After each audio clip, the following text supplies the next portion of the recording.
Никогда я не был на Босфоре, ты меня не спрашивай о нем. Я в твоих глазах увидела море, голубым колышется огнем. Никогда я не был на Босфоре, ты меня не спрашивай о нем. Я в твоих глазах увидела море, голубым колышется огнем.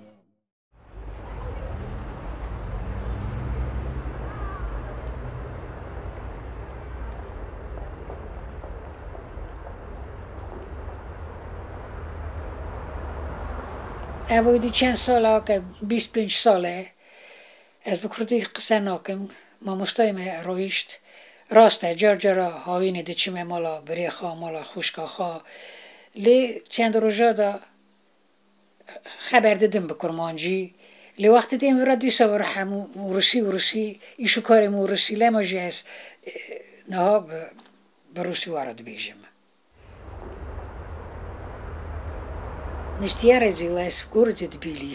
من لە شاری تەبریز پایتەختی جۆرجیا لەدایک بوو. لە بنەماڵەیەکی کوردم. باوکم ناوی عارف بوو، دایکیشم ڕافعە. ئێمە 4 مناڵ بووین. بەداخەوە. دایکمان زۆر زوو ئێمەی بەجێهێشت. تەمەنم 7 ساڵان بوو کە دایکم مرد و برا بچکۆلەکەم 1 ساڵ بوو. ئێمە تەنیا کەوتین. لەو کاتەدا شەڕیش دەستی پێکرد بوو. لەبەر ئەوە باوکمان زۆر ڕۆژگارێکی سەختی لە پێش بوو. باوکم لەگەڵ ئەوەشدا نیویست هاوسەرگیری بکاتەوە.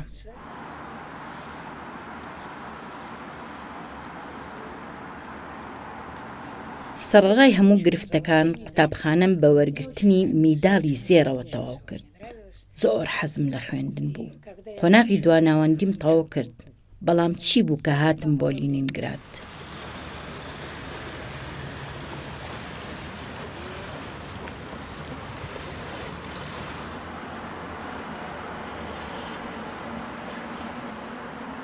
ئەو کاتە کە من لە تەبریزدا دەژیام کوردی زۆر لە جۆرجیا دەژیان و زۆربەیان سەر بە ئاینی ئێزیدیان بوون. هیچ قوتابخانەیەک و کتێبێکی کوردی نەبوو.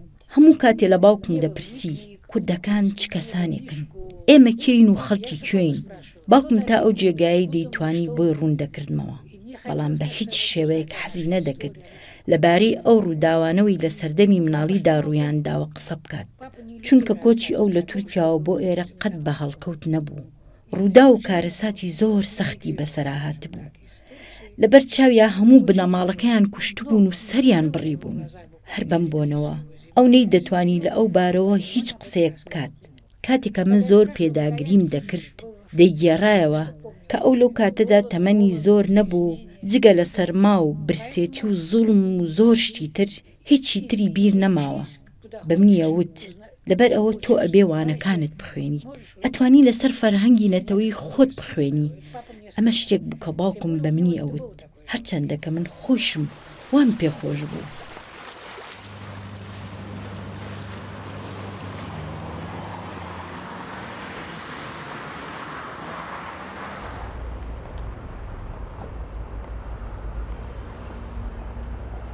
Я предварительно в университет на Восточный факультет написала письмо. نامەم نووسی بۆ زانکۆی ڕۆژهەڵاتناسی وتم ئەمەوێ دەربارەی کوردەکان لە کۆڵینەوە ئەنجام بەمون. گەر بێمە ناو زانکۆکەتان دەرفەتی ئەوم هەیە؟ ئەوان وەڵامیاندایە و نووسیبیان لە بەشی ئێرانناسی زانکۆکەدا ئەتوانم لەسەر مێژوو یان فەرهەنگ و زمان و ئەدەبیاتی کوردی خوێندن و لێکۆڵینەوەم هەبێت. هەر لەسەر ئەو بناغەیەدا کاتێ هاتمە ئێرە لە زانکۆی لینینگراد ناوم تۆمار کرد و لە بەشی زمانناسی ئێرانی دەستم بە خوێندن کرد.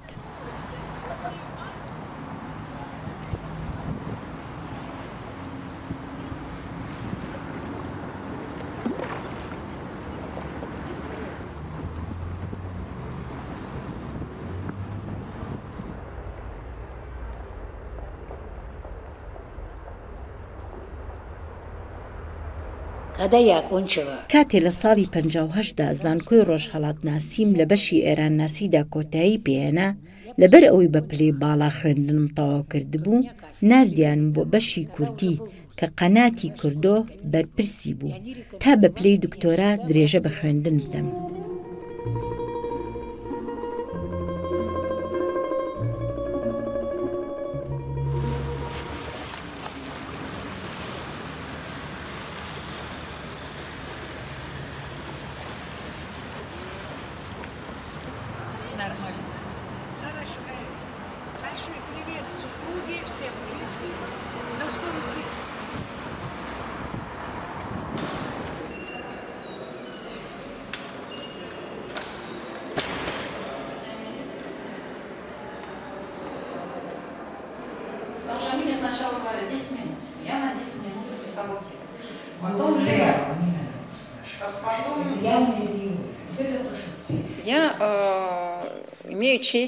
شانازی ئەوم هەبوو لەگەڵ زارا علیۆڤنا ئاشنا بم.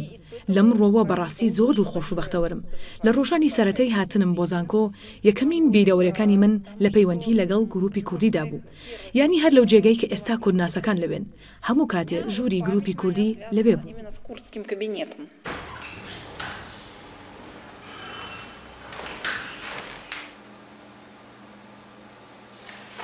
زمانی دایکی زارا کوردیە و تا ئەو جێگەی کە من دەزانم بە زاراوەی کورمانجی باکووری قسە دەکات.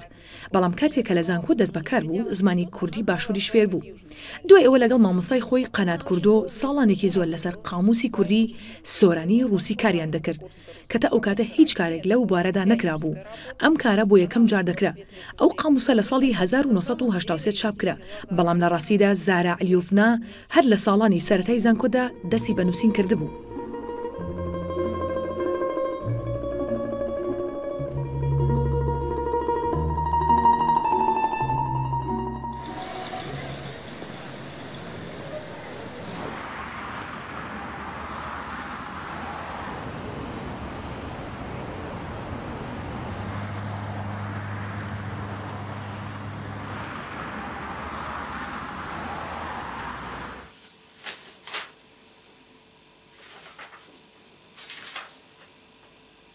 После окончания кандидатской диссертации دوای تەواوکردنی خوێندن و وەرگرتنی دکتۆرا لەسەر شێوە ئاخاوتنی سلێمانی کار کرد. ئەم شێوە ئاخاوتنە تایبەتە کە لە ناو بەشێک لە کوردەکانی باشووری کوردستان قسەی پێدەکرێت و باوە بەشێکە لە بناغا و بنەڕەتی زمانی ئەدەبی و ئەمڕۆی شێوەزاری سۆرانی. لە ساڵی 1985 کتێبەکەی من لەسەر پێناسی شێوە ئاخاوتنی سلێمانی زمانی کوردی ئامادەی چاپ بوو. بەڵام بەداخەوە ئەم کتێبە بۆ ماوەی 10 ساڵ مایە و نەیانێشت بڵاو بکرێتەوە. ئەزانن لەبەرچی؟ لەبەر ئەوەی من ڕێگام بە خۆم داڕخنە لە زانایەکی بەریتانی بەناوی مەکەنزی بگرم. ئەو لە ناو کارەکانی دانووسی بووی زازا و گۆران کورد نین. لەبەرەوەی سەبارەت بەو بابەتە لێکۆڵینەوە و توێژینەوەم هەبوو. بیرڕای خۆم нуси. о свои мысли, свои отношения. Хонасу порезгару герт.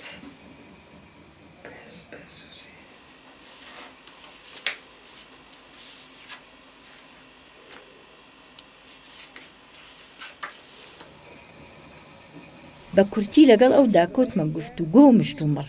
لە پێشەکی کتێبەکەشمدا هەبوو. پێم وایە هەر بەم بۆنەوە کتێبەکەی من تا ماوەیەک بە چاپ نەگەیشت. چونکە هاوکارانی ئەو لە مۆسکۆ کاریانە کردو لەگەڵ ئەو پەیوەندی زۆر باشیان هەبوو. ئێرانناسانی مۆسکۆ گوتیان پێویست ناکات چاپ بکرێت چونکە لەوێدا ئێرانناسێکی خەڵکی مۆسکۆ بەناو سابۆلۆڤ هەبوو کە پشگیری لە بیرۆڕای مەکەنزی دەکرد و دەیگوت زازا و گۆرانی کوردی نین. ئەو لە راپۆرتەکەی دانووسی بووی بە قازانج نییە لە چاپ بدرێت.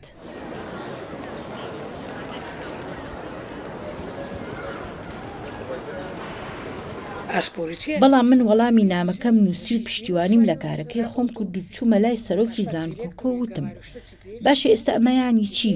وتی ئێستا کتێبەکە بۆ بەرپرسی ئەنیستیتۆی زمانناسی لە مۆسکۆ دەنێرم. دوایی پێیان ڕاگەیاندم ئەو توێتی کتێبێکی زۆر باشە. نازانم لەبەرچی ئاوا کردویانە بەهرا. دوایی ئەو خۆی نووسراوەکانی دابوو بە بنکەی بڵاوکردنەوە. لە کۆتاییدا ئەم کتێبە پڕ لە ئازار و ئەزیەتی من لە ساڵی 1985 بە چاپ گەیشت و بڵاو کرایەوە. ئەوەی کە زۆر گرنگە ئەوەیە کە لە سەردەمی یەکێتی سۆڤێتدا کاتێک کتێبەکان بە چاپ دەگەیشتن بۆ کێبڕکێ و خەڵاتکردن لە پێشانگادا دایاندەنان و کتێبەکەی من پلەی یەکەمی لەناو ئەنیستیتۆکەماندا بەدەست هێنا. ئەم کتێبە دوای ئازارێکی زۆر درەوشایەوە.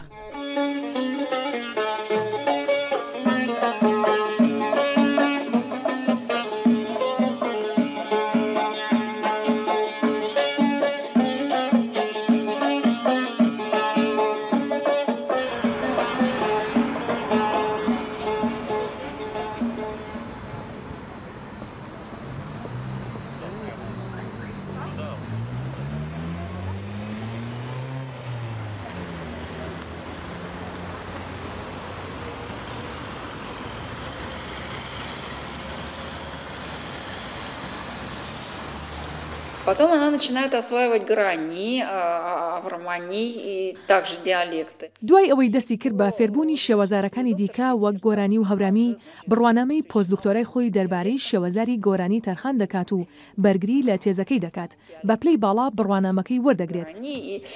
В общем, она блестяще защищает свою диссертацию. بەڕای من ئەم بڕوانامەیە بۆ نەتەوەی کورد هێندەی دەستنووسەکان و بەڵگەکۆنەکان بە نرخە وەکو دەسمایی نەتەوەی ئەژمار دەکرێت ئەو خۆشی وەک سەرمایەکی بەبەهایە بۆ نەتەوەکەی. Такой человек, вот человеческий капитал, вот это вот оно и есть, вот примерно.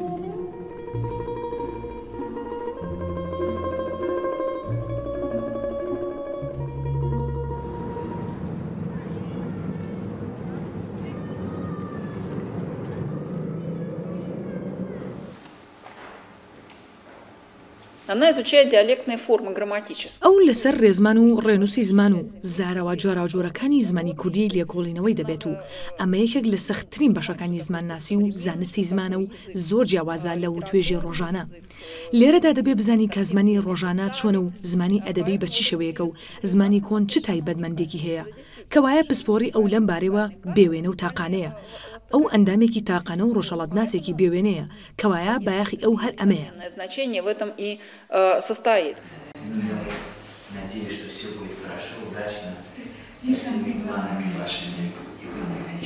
من خانم زارا را از اوایل از سالهای 80 میشناسم. خاتو زارا لە هەشتاکانەوە ئەناسم. ئەو کاتی لێرە وەک توێژەر دەستبەکار بووم، ئەو لێرە لە بواری کوردناسیدا کاری ئەکرد. و در زمینه کردشناسی و از اول هەر لە سەرەتاوە پێیم بە خوێندەواری و ڕۆشنبیری و زانست و زانیاری زۆری ئەو برد لە بواری کوردناسی و شێوەزارە کوردیەکان. کامل داره در زمینه کردشناسی و زبانهای کردی.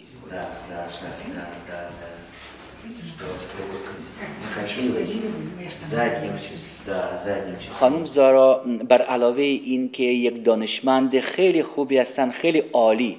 خاتو زارا جگلەوەی کە زانایەکی زۆر پایە بەرزە هەموو کات شوناسی کوردی خۆی هەبووە و پاراستوێتی و بەڕاستی خزمەتی کردووە بە نەتەوەی کورد و ڕۆحێتی خزمەتگوزاری و لە خۆبردوویەکەی هەموو کات جێگەی ڕێز و حرمەتە. از خود نشان میداد. واقعا قابل تعجب بوده و قابل تحسین.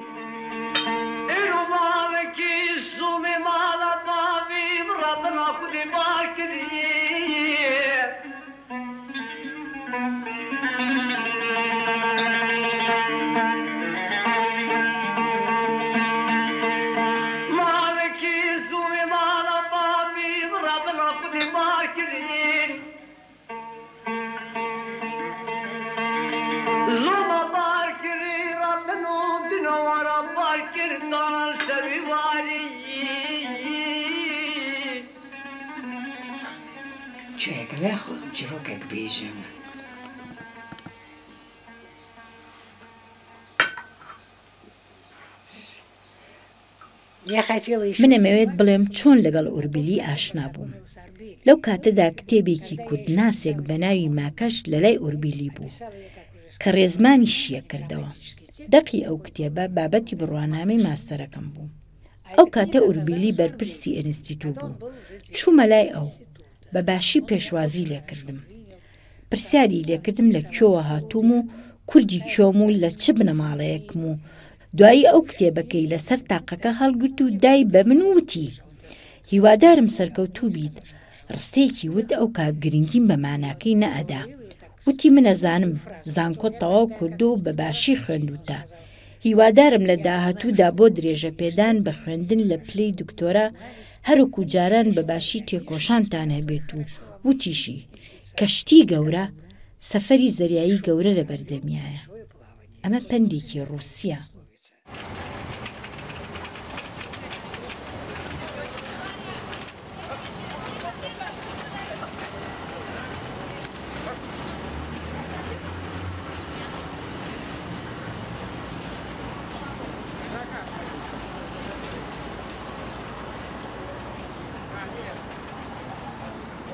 Зара Алиевна также с большим почтением, с пиететом относилась и к своему непосредственно. زارا علیۆڤنا ڕێز و سەرسپێری و قەرزاری خۆی بە مامۆستا و فێرکار و ڕێنوێنی خۆی قەناتکردو پیشان دەدا. هەڵبەت قەناتکردو مامۆستایەکی زۆر باش بوو. زارا هەموو کات زانایی و دلۆڤانی ئەوی بەرز دەنرخاند. هەروەها زارا بۆ ڕۆڵ و ئیشی ئۆربیلی وەکو بناخات دانەری گروپی کوردی و کوردناسی نوێی رووسیا بایەخی زۆری دادەنا. Современную школу российского курдоведения.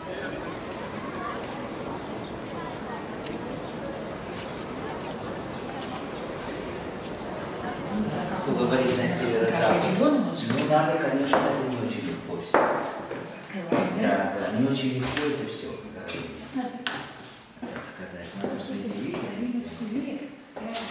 خاورشناسی در مجموع و کردشناسی مثلا بەگشتی ڕۆژهەڵاتناسی و بە تایبەت کوردناسی لە خۆبردووی زۆری ئەوێ.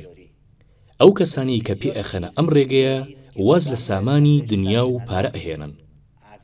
خات و زارایش لەم بوارەدا بۆ هەمومان سەرچاو و نمونەیەکی باش و تایبەتن، بە تایبەتیش بۆ لاوان. مخصوصاً برای نسل جوان. باسی ژیانی تاکە کەسی خۆم ناکەم، چونکە بەداخەوە ژیانی تاکە کەسی من هیچ کات دروست نەبوو.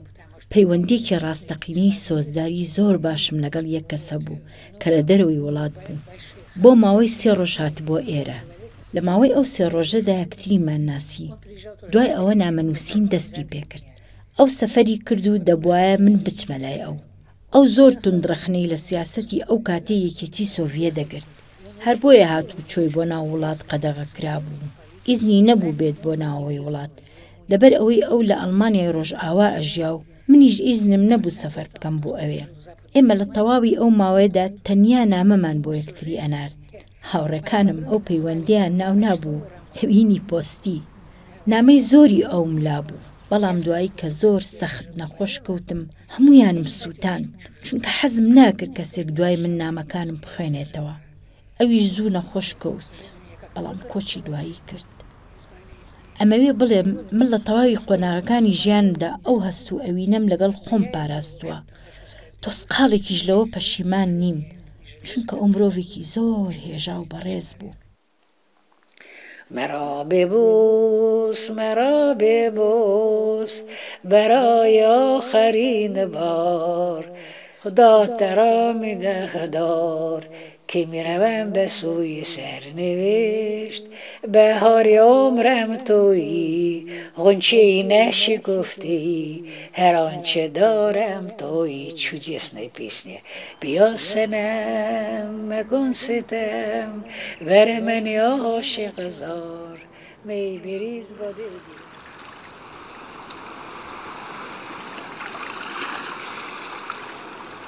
خانم زارا بر علاوه فعالیت علمیشون خاتوزارا جگە لە تێکۆشانی زانستی بۆ ماوەی 10 ساڵ لە زانکۆی ناوەندی لینینگراد و سەن پەترزبورگ زمانی کوردی بە خوێندکارانی ڕووسی ئەوتەوە. کوردی تدریس میکرد.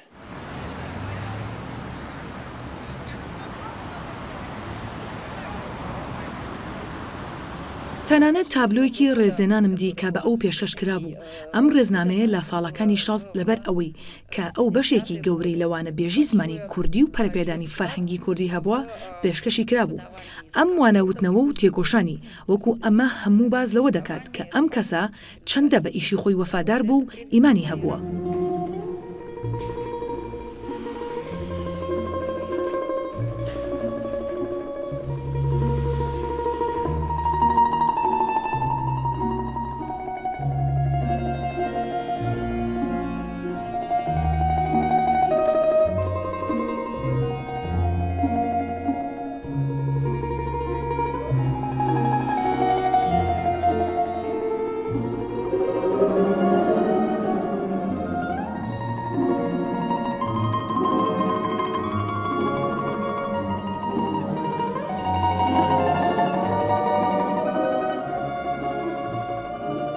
ئەمن خۆم کوردم و ئەمە فەرهەنگی منە و ئەرکی سەرشانی منە خزمەتی نەتەوەکەم بکەم.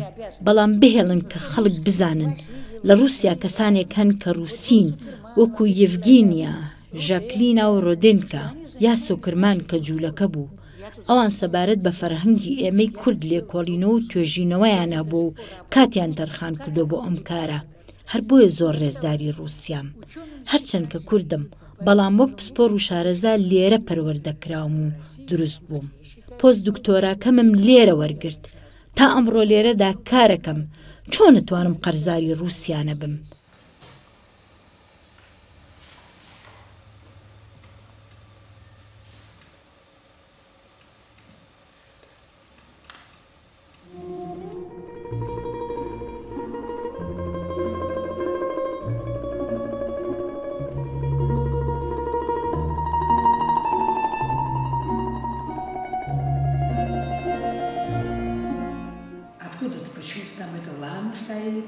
Человек, открытый миру. Это человек... ئەو مرۆڤێکە بە ئامێزێکی ئاوەڵاوە بەڕووی جیهاندا مرۆڤێکە بە فەرهەنگی ڕووسی و فەرهەنگی کوردی بەڵام من مرۆڤبوونی ئەو لە پلەی یەکەمدا دادەنێم ئەو توێژەرێکی زۆر پایەبەرزە نوێنەری شێوازی ئێمەیە کەواتە نوێنەری شێوازی سان پەترزبۆرگ یان لینینگرادە زمانناسێکی بێوێنێ و ئەو بە نوێنەری پایەبەرزی زانستی کوردناسی ڕووسیا دەناسێنم کیژی گەورەی نەتەوەی کووردە خاتوزارە نیعمەتێکی گەورەیە بۆ نەتەوەی کورد برای مردم کرد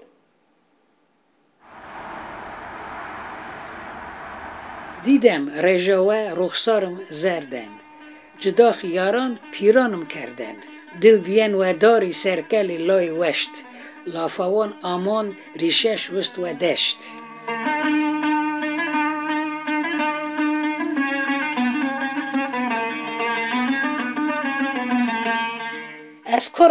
من کوردم تەواو ئەمە ناگۆڕدرێت ڕاستە چەندین ساڵە لێرە ژیاوم بەڵام ڕەچەڵک و بنەڕەتم هەر کووردە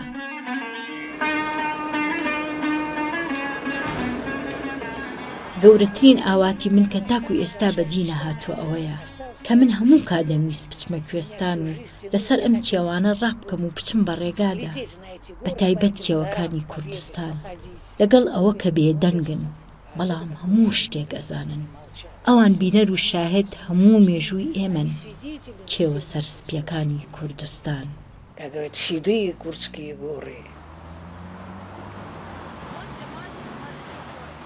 لورکێ لورکێ لورکێ لورکێ خانمێ لورکێ کرەبینە پێنیر هورکێ خانمێ لورکێ کا دەسماڵێ هەرمە ماڵێ دەسماڵا من شۆلێکی شینە کەلەش لاوکێ من یەکی